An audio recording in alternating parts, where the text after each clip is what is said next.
The death of Joseph Stalin in 1953 marked a significant turning point in Soviet history and had profound consequences for the Soviet Union and its satellite states.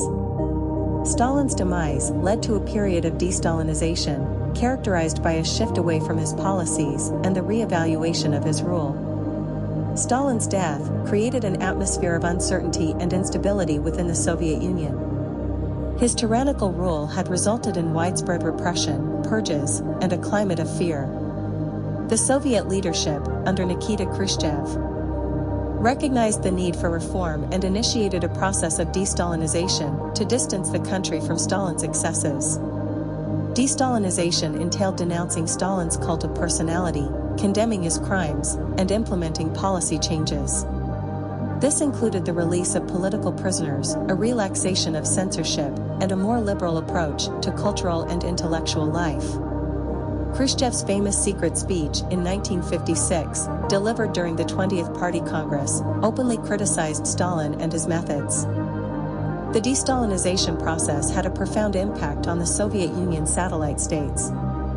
One notable example was the Hungarian Revolution of 1956.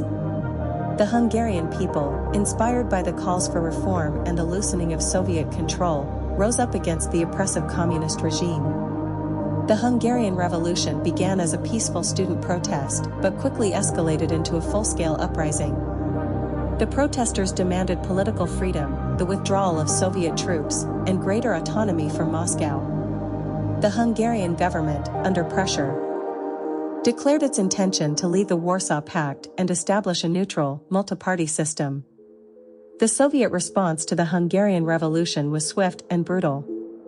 In November 1956, Soviet forces invaded Hungary, crushing the uprising and restoring control. The revolution was ultimately suppressed, resulting in the deaths of thousands of Hungarians and the installation of a more hardline communist regime.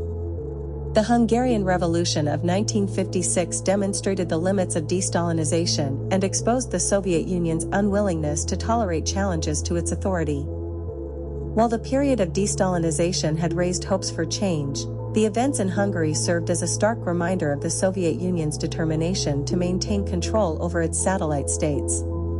In conclusion, the death of Stalin and the subsequent de-Stalinization process had far-reaching implications in the Soviet Union and its satellite states. While it initially created an atmosphere of reform and openness, the Hungarian Revolution of 1956 highlighted the limits of change and the Soviet Union's willingness to suppress dissent.